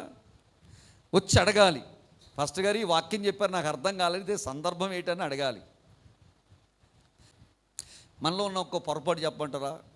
మనం ఎప్పుడు చూసినా ఈ వాక్యం ఫలానా వాళ్ళకి సరిపోద్ది, ఈ రోజు ఆడు వచ్చుంటే ఈ వాక్యం బలిగా వాడికి తగిలేసను, ఈ వాక్యం వాడి ఇంటే బలాయిగా ఉండను అని మనం అనుకుంటాం తప్ప, ఎప్పుడైనా వినండి, ఈ వాక్యం బయటోడు కాదు, నాకే అని మనం నమ్మాలి. రెండు చేతుల పైకి తీసే గట్టిగా స్తోత్రం చెప్పండి గట్టిగా దేవునికి స్తోత్రం. ఈ వాక్యం ఎవరికైనా నమ్మాలి. మనం వాక్యం చెప్పే ముందు ఏమని ప్రార్థన చేస్తాం? ప్రభువా నాతో. మరి తీరా దేవుడు నీతో మాట్లాడిన తర్వాత బయటికి వెళ్ళి ఎందుకు సనగుతావు? బయటికి ఎందుకు వెళ్ళి తిరిగి మాట్లాడతారా? తప్పు కదా, అది శాపం కదా. దేవుని మందిరములో విన్న వాక్యం బట్టి మనం సరి చేసుకోవాలి. సరి చేసుకోకుండా నీకు ఆదరించే వాక్యం దొరికిందనుకోండి, ఆదరించబడాలి. దేవునికి స్తోత్రం కలుగునుగాక. ఇప్పుడు ఈ అంతియొక్క సంఘములో ఉన్న క్రైస్తవులు ఉన్నారే, ఈ శిష్యులు ఉన్నారే, వాళ్ళు ఎవరిని కనపరిచారట? యేసుని కనపరిచారు. వాళ్ళకి దేవుడు వాక్యం అందిస్తే, తప్పు చేస్తే వాళ్ళు సరి చేసుకునేవారు. వాళ్ళతో మాట్లాడితే వారి హృదయాలు కడుక్కునేవారు. వారి హృదయాల్లో ఒక అద్భుతమైన కార్యం జరిగేది. ఏమండి, దేవుడు వాక్యంతో మాట్లాడినప్పుడు హృదయాన్ని కడుక్కోవడమే శ్రేష్టమైన పని అండి. సంఘములో రెండవసారి తిరగబడి మాట్లాడడం ఎప్పుడైతే మానేస్తావో అప్పుడే మన కుటుంబాలు బాగుపడతాయి. హల్లెలూయా. ఇది ప్రేమగా చెబుతున్న మాట. చేసే పనులన్నీ చేస్తున్నారు, చెయ్యొద్దని దేవుడు చెప్తున్నాడు. చెయ్యొద్దన్నప్పుడు సరి చేసుకోవడం మంచిది. సరి చేసుకున్న తర్వాత దేవునికి అప్పగించుకుంటే మనల్ని ఇంకా దేవుడు దీవిస్తాడు, మనల్ని ఆశీర్వదిస్తాడు. హల్లెలూయా. అంతియొక్క సంఘం ముందు చూశారు, దేవుడు చెప్పినట్లు చేశారు. వాళ్ళు ఎవరిని కనపరిచారట? వాళ్ళు యేసయ్యను కనపరిచారట. బిడ్డలారా, మనము మన జీవితాల ద్వారా యేసును కనపరచాలి. సో అంతియొక్క సంఘం రెండవ లక్షణం పెట్టండి, వారిని ఎవరిని కనపరిచారట? క్రీస్తుని కనపరిచారట. అంతియొక్క సంఘములో ఉన్న శిష్యులు మొట్టమొదటిగా ఎలా పిలువబడ్డారట? ఇది రెండవ లక్షణం. మూడవ లక్షణం చూద్దాం బిడ్డలారా, తీయండి. మూడవ లక్షణంలోకి మనం వస్తే, దాతృత్వం కలిగినటువంటి సంఘం. దేవునికి స్తోత్రం కలుగునుగాక. 11వ అధ్యాయం 29-30 వచనాలు. ప్రతివాడును తనమంత శక్తి కొలది ఎక్కడ యోదయలో కాపురమున్న సహోదరులకు సహాయము పంపుటకు నిశ్చయించుకొనెను. దేవునికి స్తోత్రం చెప్పండి ఒకసారి. రెండు చేతుల పైకి యేసయ్యకి స్తోత్రం చెప్పండి, గట్టిగా చెప్పండి యేసయ్యకి. ఆమేన్. మూడవదిగా దేవుని బిడ్డలారా, అంతియొక్క సంఘము దాతృత్వం కలిగిన సంఘం. దాతృత్వం అంటే ధారాళముగా దేవునికి ఇచ్చే సంఘం. వినండి, అంతియొక్క పట్టణంలోకి, సంఘములోకి యెరూషలేము నుండి ఒక ప్రవక్త వచ్చాడు. ఆ ప్రవక్త పేరు అగబు. వచ్చిన తర్వాత అగబు అన్నాడు, అయ్యలారా, రాబోయే కాలంలో దేశమంతటా, ప్రపంచమంతటా ఏం రాబోతుంది? కరువు రాబోతుంది, గొప్ప కరువు రాబోతుందని చెప్పాడు. ఎప్పుడైతే ఈ మాట అంతియొక్క సంఘములో ఉన్నవారు విన్నారో వాళ్ళటండి, సంఘములో ఉన్న వాళ్ళందరూ పేదోళ్ళటండి, సంఘములో ఉన్న వాళ్ళందరూ మధ్యతరగతి కుటుంబస్తులటండి. వాళ్ళందరూ వినన్నారట, అయ్యో వినండి, వీళ్ళు అంతియొక సంఘంలో ఉన్నవారు ఎవరికి సహాయం చేద్దాం అనుకున్నారట? యోదయలో ఉన్నటువంటి వారికి, అంటే యెరూషలేములో ఉన్న సంఘానికి సహాయం చేద్దాం అనుకున్నారట. ఈ అంతియొక సంఘంలో ఉన్నారే, వీళ్ళు వాళ్ళకి చుట్టాలు బంధువులు కాదు, స్నేహితులు కాదు, దగ్గర వాళ్ళు కాదు, పోనీ ఒకే పట్టణం కాదు, ఒకే దేశం కాదు, ఒకే జాతి కాదు. యేసు రక్తములో కడగబడిన బిడ్డలు యోదయలో ఉన్న యెరూషలేములో ఉన్నవారు ఆపదలో ఉన్నారు, కష్టంలో ఉన్నారు. వీళ్ళందరూ అనుకున్నారట, మనకి బాగానే ఉన్నాం కదా, మనకు కొంచెం బాగానే ఉంది కదా, మిగతా సంఘాలు చాలా ఉన్నాయి, ఎఫెసీ సంఘం ఉంది, కొరింథీ సంఘం ఉంది, చుట్టుపక్కల చాలా సంఘాలు ఉన్నాయి. ఆ సంఘాలు ఎవ్వరికి లేని ధన్యత, భాగ్యము ఈ అంతియొక్క సంఘానికి దేవుడిచ్చాడు. వాళ్ళందరికీ మంచి మనసు దయచేశాడటండి. ఆ సంఘంలో అందరితో ఒకే మాటట, ఒకళ్ళదొక మాట ఒకళ్ళదొక మాట కాదట, గ్రూపులుగా కాదట, అందరు కలిసి ఒకే మాటనే, అయ్యయ్యో మన యేసయ్య రక్తంలో కడగబడ్డ మనవాళ్ళు అక్కడ కరువులో ఉన్నారు, చాలా బాధలో ఉన్నారు, వాళ్ళకు మనం సహాయం చేయాలి అని చెప్పి వాళ్ళందరూ కానుకలు పోగేశారట. కానుకలు పోగేసి ఎవరితో పంపిద్దాం అని అనుకుంటే బర్నబా పౌలుతో పంపించడానికి ఇష్టపడ్డారట. వినండి బిడ్డలారా, ఇక్కడ ఒక మంచి మాట చెప్తాను. పౌలు అనేవాడు కానుకలు పోగేసే బ్యాచ్లో లేడు, కానుకలు మోసుకెళ్ళే బ్యాచ్లో ఉన్నాడు. కానుకలు ఎవరో పోగేస్తే ఆ కానుకల సంచి మూటను భుజం మీద వేసుకుని మోసుకెళ్ళడానికి ఒక పనోళ్ళలాగా, ఒక కూళ్ళోలాగా వచ్చాడు ముందుకి పౌలు ఏమన్నా చిన్నోడు అనుకుంటున్నారా? పౌలు అండి మంచి జ్ఞానము కలిగిన వాడు, గమాలియేలు పాదాల యొద్ద చదివిన వాడు. అంతకు మాత్రమే కదా, తార్సులో గొప్ప సంపన్నమైన కుటుంబంలో పుట్టినవాడు, తార్సులో ఓడలు కలిగిన వాడు పౌలు. ఇంట్లోనండి పౌలు చాలా గారాభంగా పెరిగాడు. అనేక మంది పనోళ్ళు ఉన్నారు పౌలుకి. కాలు తీసి కాలు పెడితే బోలంత మంది పనోళ్ళు వస్తారు పౌలు దగ్గరికి. గొప్ప సంపన్నుడు, గొప్ప జ్ఞానం కలిగిన వాడు, గొప్ప విధేయత కలిగిన వాడు. అలాంటి వాడు యేసుని నమ్ముకున్న తర్వాత చిన్న కూలి పనోళ్ళకి మారిపోయాడు, విధేయత కలిగి మారిపోయాడు. ఒక అద్భుతమైన మాట చెప్తానే, కానుకల సంచి మోసినోడే తర్వాత 2 ఖండాలను కదిలించిన దైవ సేవకుడిగా దేవుడు మార్చేశాడు. యేసయ్యకు మహిమ కలుగునగాక. హల్లెలూయా, హల్లెలూయా. ఏం మోసేవాళ్ళని? కానుకల సంచి మోసిన పౌలునే దేవుడు ఖండాలను కదిలించే దైవ సేవకుడిగా మార్చేశాడు. సంఘము ఒక పని వచ్చిందంటే అందరూ ఏక మనసుతో కలిసి ఆ కార్యము జరిగించాలి. అందుకనే అంతియొక సంఘము దాతృత్వం కలిగిన సంఘంగా దేవుడు మార్చాడు. మీకు విషయం చెప్తాను. పౌలు 3 సువార్త ప్రయాణాలు చేశాడు. అంతియొక నుండి కుప్ర వరకు మొదటి సువార్త ప్రయాణం, అంతియొక నుండి కైసర వరకు 2వ సువార్త ప్రయాణం, అంతియొక నుండి యెరూషలేము వరకు 3వ సువార్త ప్రయాణం. ఈ 3 సువార్త ప్రయాణాలు ఒక బృందం ఉంది. ఆ బృందానికి అయ్యే ఖర్చులు, ఈ పౌలుకి అయ్యే ఖర్చులు, ఈ అన్నీ కూడా ఎవరు భరించారో చెప్పమంటారా? అంతియొక సంఘమే భరించింది. అంతియొక సంఘము పౌలుతో చెప్పిందంట, పౌలా నువ్వు వెళ్ళయ్యా, సువార్త ప్రకటించయ్యా, మందిరాలు కట్టయ్యా, ఖండాలను జయించయ్యా, శిష్యులను ఏర్పాటు చెయ్యయ్యా, మందిరాలు అక్కడక్కడ నువ్వు ఏర్పాటు చెయ్యయ్యా, నీకెంత ఖర్చు అవుతుందో అంత ఖర్చు మేమే భరిస్తామని అంతియొక సంఘము పౌలు యొక్క సువార్త ప్రయాణాలకు కావలసిన ధన సహాయం అంతా చేసిందంట బిడ్డలారా. అందుకే అంతియొక సంఘము మిగతా సంఘాలన్నిటికంటే దాతృత్వం కలిగిన సంఘం. బిడ్డలారా, ఒక మాట చెప్తున్నాను. పంట కొయ్యాలంటే విత్తనం విత్తాలా వద్దా? చెట్టు ఫలించాలంటే మొక్క నాటాలా వద్దా? చెట్టు విత్తనం వేయకుండా, మొక్క నాటకుండా ఫలాలు ఫలించలేం. నువ్వు దేవునికి ఇవ్వకుండా దేవుడు నీకు ఇస్తాడని నాకు నమ్మకం పెట్టుకోవడం నీకు భ్రమే. నువ్వు అనుకుంటా నేను డబ్బులు సంపాదిస్తున్నాను, నేను ఇవ్వకపోయినా నా పని బాగానే ఉంది, నేను ఇవ్వకపోయినా నాకు ఏ పర్వాలేదు అనుకున్నావు. వస్తాదు, పోగేస్తావు, ఒకేసారి మొత్తం తీసుకెళ్ళి ఎక్కడ పెట్టాలో అక్కడ పెట్టిస్తాడు దేవుడు.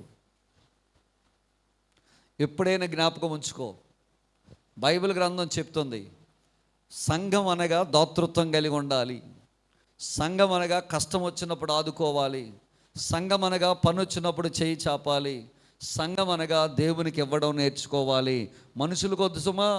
దేవుని ఇంటిలో ఏ పని జరిగినా, దేవుని ఇంటిలో ఏ కార్యము జరిగినా నీకు చేతనైన సహాయము నువ్వు చెయ్యి చాచ అందించాలి. అంత్యొక్క సంఘంలో ఉన్న వాళ్ళు గొప్పోళ్ళు కాదు, సంపన్నులు కాదు, పేదోళ్ళు, మధ్యతరగతి కుటుంబాలు, కానీ వాళ్ళ హృదయము చాలా మంచిదంటండి. దేవునికి స్తోత్రం కలుగునుగాక. హల్లెలూయా. వాళ్ళ హృదయం ఎలాంటిదంటే చెప్పండి, చాలా మంచిదటండి. ఎంత మంచిదంటే ఆపదలో ఉన్నారని తెలియగానే వీళ్ళ కానుకలు పోగేసి వాళ్ళ దగ్గరికి పంపించారట. దేవుడికి ఇచ్చిన వాడు ఎప్పుడూ చెడిపోలేదు. దేవుని పనికిచ్చిన వారు ఎప్పుడూ పాడైపోలా. వాళ్ళని దేవుడు దీవిస్తూనే ఉంటాడు. దేవుని వాక్యం సెలవిస్తుంది, నువ్వు ఏ కొలతతో అయితే కొలుస్తావో అదే కొలత నీకు కొలబడుతుంది. ఇది మూడవది. నాలుగవది చూద్దాం. దేవునికి స్తోత్రం కలుగునుగాక. మీకు అర్థమవుతుంది అనుకుంటున్నాను. నాలుగవది దేవుని బిడ్డలారా, ఐక్యత కలిగిన సంఘం. చెప్పండి, ఏ కలిగిన సంఘం అండి? చదవండి, మాట చదవండి. 13వ అధ్యాయం 1వ వచనం చదవండి. అంతియొకయలోనున్న సంఘములో బర్నబా, నిగరే ననబడిన సిమియోను, కీరేనీయుడైన లూకియా, చతుర్థాధిపతి అయిన హేరోదుతో కూడా పెంచబడిన మనయేను, సౌలు, ఈ 5గురు బోధకులుగా ప్రవక్తలుగా అందులో ఉండరు. దేవునికి స్తోత్రం చెప్పండి. ఎవరెవరు ఉన్నారంట? బర్నబా ఉన్నాడు. ఇంకెవరున్నారంట? సిమియోను ఉన్నాడు. ఇంకెవరున్నారంట? లూకియా ఉన్నాడు. ఇంకెవరున్నారట? మనయేను ఉన్నాడు. ఇంకెవరున్నారట? హేరోదు దగ్గర పెంచబడిన మనయేను, తర్వాత సౌలు. సో వీళ్ళు 5గురు అక్కడ ఉన్నారు. అంటే వినండి. ఈ సంఘము ఐక్యత కలిగిన సంఘం అని చెప్పాను. ఇక్కడ 5 పేర్లు విన్నాం కదా. ఈ 5గురు 5 లేదా 5 అదే గ్రామానికి సంబంధించిన వారు కాదు. ఈ 5గురు 3 ఖండాలకు సంబంధించిన వారు. అంటే వినండి, బర్నబా, సౌలు వీళ్ళిద్దరూ ఆసియా ఖండానికి సంబంధించిన వారు. తర్వాత మనయేను అనేవాడు ఐరోపా ఖండానికి సంబంధించిన వాడు. లూకియా, ఇంకొకటి ఎవరున్నారు? సిమియోను. వీళ్ళిద్దరూ ఆఫ్రికా ఖండానికి సంబంధించిన వాడు. ఆసియా ఖండానికి సంబంధించిన వాడేమో బ్రౌన్ కలర్లో ఉంటాడు, గోధుమ రంగు కలర్లో ఉంటాడు. ఐరోపా ఖండానికి సంబంధించిన వాడేమో తెల్లగా ఉంటాడు. ఆఫ్రికా ఖండానికి సంబంధించిన వాడేమో నల్లగా ఉంటాడు. తెల్లోడు, గోధుమోడు, నల్లోడు కలిసి ఒకే సంఘంలో ఉన్నారంట. యేసయ్యకి స్తోత్రం కలుగునుగాక. హల్లెలూయా. వీళ్ళందరూ ఎలాగున్నారంట? ఐక్యత కలిగి ఉన్నారట. ఎలాగున్నారట అండి? చెప్పండి ఎలాగున్నారట? ఐక్యత కలిగి ఉన్నారట అండి. దేవునికి స్తోత్రం కలుగునుగాక. ఐక్యత కలిగి ఉండే సహోదరులు, ఐక్యత కలిగి ఉండుట ఎంత మేలు. ఏ సంఘం అయితే గ్రూపులుగా విడిపోద్దో, ఏ సంఘం అయితే నాకు సంబంధం లేదని మా ఇష్టం అని చెప్పి ఎవరికి వాళ్ళు వెళ్ళిపోతారో ఆ సంఘం నాశనం అయిపోద్ది, పాడైపోద్ది. సంఘం ఐక్యత కలిగి ఉండాలి. గ్రూపిజం ఎప్పుడైతే వచ్చిందో ఆ సాతానుగాడు పెట్టే విడదీసి పాలించే విధానం ఎవరు చెప్పండి? సాతానుగాడిది. సాతానుగాడే విడదీస్తూ ఉంటాడు. మనం అది, మనం ఇలాగా, మనం అలాగా. అమ్మా, నువ్వు తెలుపైనా, నలుపైనా, ఎరుపైనా పై తొక్కంతా తీసేస్తే లోపలంతా ఒకేలా కనపడుద్ది. నువ్వు తెలుపైనా, నలుపైనా, ఎరుపైనా, పైన శరీరం మాత్రమే, లోపల ఉన్న ఆత్మ ఉందే అందరిది సమానమే.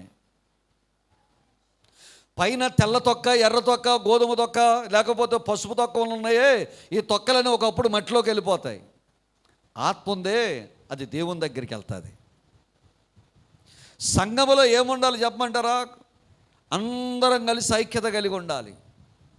ద్వితీయోపదేశకాండంలో ఒక మంచి మాట ఉంది. చదవండి ఒకసారి, చూద్దాం ఒకసారి.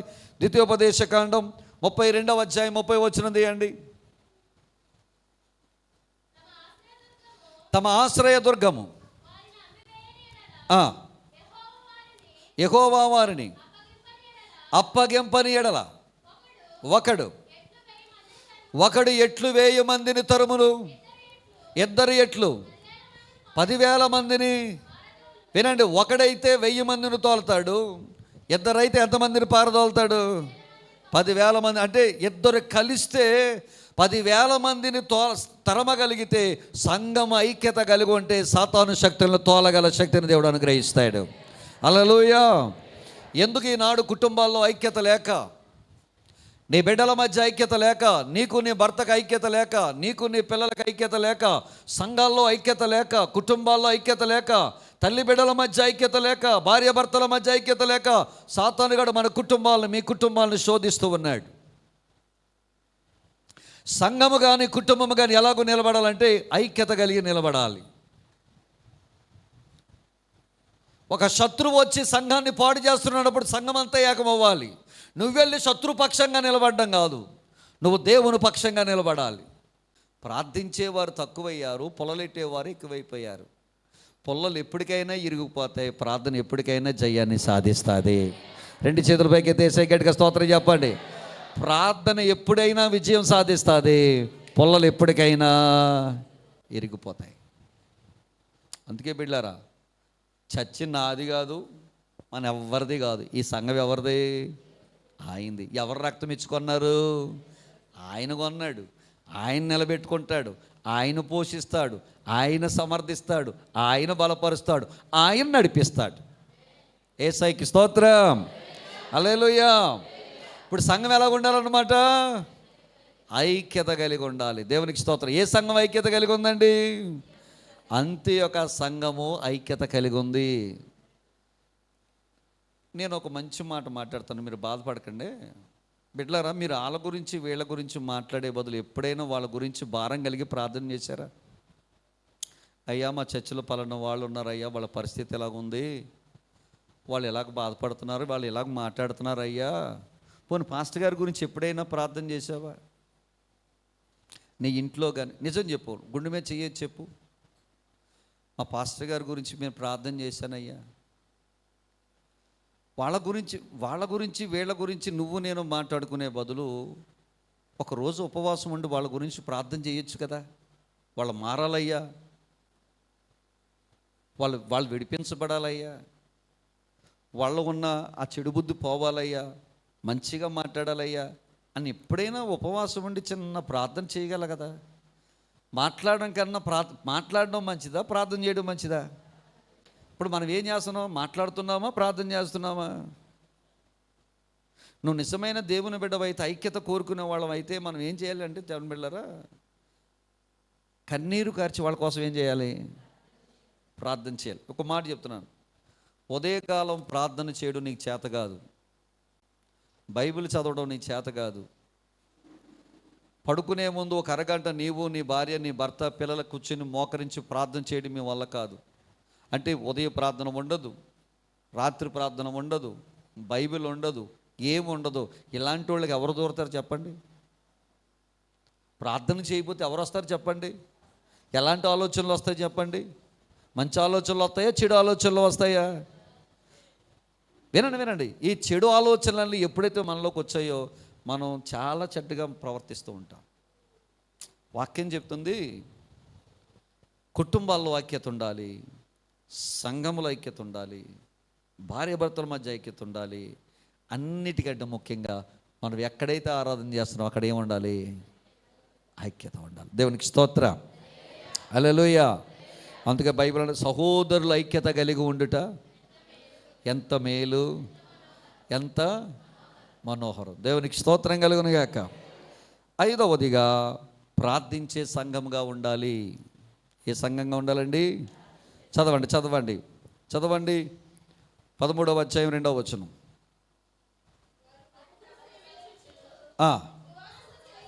ఉపవాసము చేయుచుండగా పరిశుద్ధాత్మ సౌలుని పిలిచిన పని కొరకు వారి నాకు ప్రత్యేకపరచుడని అంతటా వారు ఉపవాసముండి ప్రార్థన చేసి వారి మీద చేతులుంచి వారిని ఏం చేశారట? నేను ముగిస్తాను బిడ్డలారా, వినండి. నా యొక్క చూడండి, ఒకసారి నా యొక్క చూడండి. సంఘమంతా ప్రార్థన చేస్తుందంటే ఎలాగూ ప్రార్థన చేస్తుంది? ఉపవాసం ఉండి ప్రార్థన చేస్తుంది. ఉపవాసం ఉండి ప్రార్థన చేయించుండగా వీళ్ళు ఎవరు స్వరం విన్నారంట? పరిశుద్ధాత్మ స్వరం విన్నారు. సంగమా నీవు నేను అందరం కలిసి ఉపవాసం ఉండి ప్రార్థన చేస్తే పరిశుద్ధాత్మ స్వరాన్ని మనం వినాలి. హల్లెలూయా, హల్లెలూయా. పరిశుద్ధాత్మ స్వరాన్ని మనం వినాలి. పరిశుద్ధాత్మ స్వరం ఏంటి? స్వరం ఏం చెప్పింది చెప్పమంటారు? నేను నా ప్రత్యేకమైన పని కొరకు బర్నబాను సౌలును నేను ఏర్పాటు చేసుకున్నాను, వారిని మీరు చేతులుంచి అభిషేకించమని ప్రార్థన చేసిందట. ప్రతి ఆదివారం దేవుని గుడికి వస్తున్నావు కదా, త్వరగా రావాలి దేవుని మందిరానికి. మధ్యలో రావడం వల్ల నేను చెప్పే వాక్యం మీకు అర్థం కాదు. పాస్టర్ గారు ఏం మొదలెట్టారు, ఏం చెప్పాడని ఆ సంగతి మీకు అర్థం కాదు, మధ్యలో అర్థం కాదు, ఆఖరణ వస్తున్నారు, ఆఖరణ చెప్పే మాటలు మీకు అర్థం కాదు. అలా అర్థం కానప్పుడు పరిశుద్ధాత్మ స్వరాన్ని మనం వినలేం. ఎవరికి వినబడుతుంది పరిశుద్ధాత్మ స్వరం అని అంటే? మోకరించి ప్రార్థించే వారికే స్వరం వినబడుతుంది. బిడ్డలారా, దేవుని స్వరం నువ్వు వినాలని ఆశపడుతున్నావా? పరిశుద్ధాత్మ అంటాడు, బిడ్డలారా, చాలా సంఘాల్లో విశ్వాసులు సరైన ప్రార్థనా జీవితం లేక పరిశుద్ధాత్మ దేవుని స్వరాన్ని సంఘాలు వినలేకపోతున్నాయి. సేవకుడు ఎంతో వేదనతో ఎంతో రోదనతో ఆయన ప్రతి ఆదివారం దేవుని సన్నిధిలోకి వచ్చే ముందు ప్రార్థన చేసుకుని ఏడ్చుకుంటూ ఈ యొక్క పుల్పిట్ మీద నిలబెడతాడు. పుల్పిట్ మీద నిలబడి ప్రార్థన శక్తితో దేవుని యొక్క ఆత్మతో మాట్లాడుతున్నప్పుడు చాలామంది పరిశుద్ధాత్మ స్వరం వినలేరు. అది సాతాను స్వరంలా వినబడుతుంది. పరిశుద్ధాత్మ స్వరానికి సాతాను స్వరానికి తేడా చెప్పమంటారా? దేవుని దాసుడు వాక్యం అందించుచుండగా నీకు పరిశుద్ధాత్మ స్వరం వినబడితే నీ మనసు తేలికైపోద్ది, నీ శరీరం తేలికైపోద్ది, నువ్వు మంచిగా దీవించబడి ఆదరించబడతావు. సాతాను స్వరం ఏం చేస్తే చెప్పమంటారు? మనసులో బాధ కలిగిస్తుంది. ఆ మనసులో ఎప్పుడైతే బాధ కలిగించిందో నిన్ను ప్రేరేపిస్తుంది, నీ నోటంట చెడ్డ మాటలు వచ్చేటట్టుగా చేస్తుంది. ఆ తర్వాత ఏం చేస్తుంది? ఎప్పుడైనా ఆదాము అవ్వను దూరం చేసినట్లుగా తోటలో నుంచి దూరం చేసేస్తుంది. అపవాదిగాడు ప్రేరేపిస్తాడు, మనకు మనసులో లేనిపోని తలంపులు పుట్టిస్తాడు, వ్యతిరేకమైన భావాలు పుట్టిస్తాడు, ఆఖరికి దేవుడి నుండి మనం దూరం చేయడం చేస్తారు. ఒక భక్తుడు అన్నాడు, మనం ఆలస్యంగా వస్తేనంట దేవుని మీద మనకి ఏ ప్రేమ లేదన్నట్ట. మనము దేవుణ్ణి ప్రేమించే వారమైతే అన్ని పనులు పక్కన పెట్టి ముందుగా దేవుని మందిరానికి వస్తామంట. ప్రార్థన, సంఘము ప్రార్థించే సంఘం ప్రార్థించడం వల్ల ఏమైందట? పరిశుద్ధాత్మ స్వరం విందే. స్వరం విన్న తర్వాత పరిశుద్ధాత్మ చెప్పాడట, పలానావిడ పలానా పరిస్థితి ఎలాగా, పలానావిడ పరిస్థితి ఎలాగా, పలానావిడ బాధలో ఉంది, పలానావిడ కష్టంలో ఉంది, పలానావిడ వేదంలో ఉంది, పలానావిడ ఇబ్బందులో ఉంది, నువ్వు మాట్లాడు అని చెప్పి దేవుని సేవకుడిని పరిశుద్ధాత్మ దేవుడే ప్రేరేపిస్తాడట. హల్లెలూయా. ఇక్కడికి వచ్చిన మీరందరూ వ్యతిరేకమైన స్వభావంతో, వ్యతిరేకమైన ఆలోచనలతో మీరు కూర్చుంటే కనుక మీతో మాట్లాడే దైవ స్వరం కాదు, సాతాను స్వరం మాట్లాడుతుంది. సంఘాలు సాతాను స్వరం వినడానికి లేవు, దైవ స్వరం వినడానికి ఉన్నాయి, పరిశుద్ధాత్మ స్వరం వినడానికి ఉన్నాయి. మనం మాట్లాడదామా? ప్రభువా, నీ స్వరం నాకు వినిపించిన ఆయన, సాతాను స్వరం వద్దయ్యా. అమ్మ, నేను నీ మేలు కోరి మీ మంచి కోరి చెప్తున్నాను. బిడ్డలారా, మీ మేలు కోరి చెప్తున్నాను. వాక్యము చెప్పిన తర్వాత మీరు వాక్యాన్ని హృదయంలో దాచుకోండి తప్ప తిరగేసి మాట్లాడారంటే అది మీకు శ్రేయస్కరము కాదు, మీకు కుటుంబాలకి మేలు కాదు. గుర్తెట్టుకోండి. ఉన్నది ఉన్నట్టు లోపల దాచుకోండి. తప్పు చేసావా? సరి చేసుకో. తప్పు లేదా? సంతోషంగా ఇక్కడి నుంచి వెళ్ళిపో. దేవుడే నిన్ను దీవిస్తాడు. యేసయ్యకు మహిమ కలుగునుగాక. చెప్పండి, దేవునికి మహిమ కలుగునుగాక. చిన్న ప్రార్థన చేద్దాం. తలలో వంచండి.